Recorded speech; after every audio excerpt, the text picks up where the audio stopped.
Hey guys, last time I showed this, a Shulker box cycler. Um, it was cool, seemed kind of fast, had some problems, and it made it not the most useful thing to use, more of just like a neat project that I was working on. Um, it didn't maintain Shulker box order as it reversed it each time it ran, and as I found out, it's actually locational, which isn't the greatest thing, so I decided to improve it a little bit. If we go over here, this is my new Shulker box cycler. I've put on multiple piston bolts on both the top and bottom. I've fixed the locationality issue with tighter timings and sped up each cycle significantly. Where before each cycle took about 5.5 seconds, it's now down to about 3 seconds for the full operation. However, that kind of sells this a little short for what it can do. Each operation does take that long, but you can have multiple operations running concurrently. The speed is actually dependent upon having enough sets of boxes to cycle through. Um, with the minimum number, which is 3, um, you can do an operation every 90 game ticks. This limitation comes from actually having a cart in the hopper or in the cart stacker ready to go for the next operation.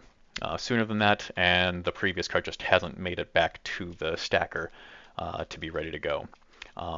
If you have 7 or more sets of shulkers in the system, by the time the first cart arrives back here from doing its operation, it just arrives in time to be ready to go for the next one.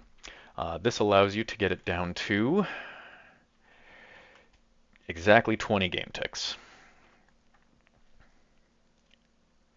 which is pretty cool. The speed now is actually limited not by carts getting to the stacker, but by the cart getting to the staging area. Um, if anyone knows a way to get a cart from a unstacker directly into a piston bolt with consistent timings, then I think this could get the system down to anywhere between 8 to 10 game ticks per cycle. Um, the way it works isn't too crazy. It just took me a long time and way too many iterations to figure out the timings and everything because I'm fairly new to this type of redstone.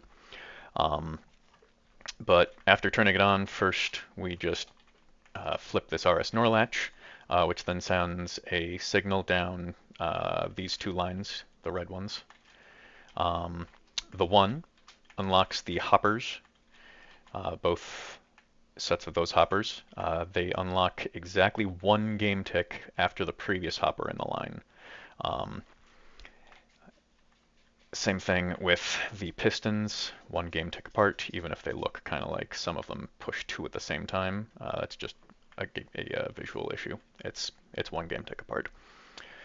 Um, this allows the cart to progress down the bolt at exactly the right timing so that each hopper pulls only 1 box in the correct order. Same thing with breaking the box. Each box is broken, precision timing to be picked up. Um, while that's going on, at the same time, another chest cart is deployed down here. And 8 ticks after this box is broken, it begins progressing down this line. That means that, again, order is maintained because each hopper pushes into the chest minecart 1 game tick after the previous. Once it's done that, we launch the full cart back up to return to the stacker.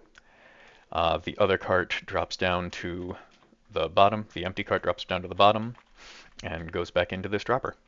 I chose to use a normal line down here, just going into a dropper, because if you build a bolt, that's a lot of complexity, and you can replace the whole bolt with just a dropper that has more than 5 carts in it. So yeah, here is a decorated version that could be built in a survival world.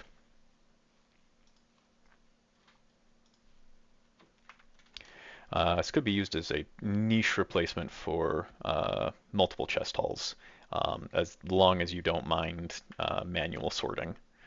Um, Idle, it's less than 1 MSPT, and running at full bore like this, which you normally wouldn't do, it's only about 3 MSPT, which obviously increases as you add more and more carts to the stack. Um, but yeah, pretty happy with it. Thanks for watching.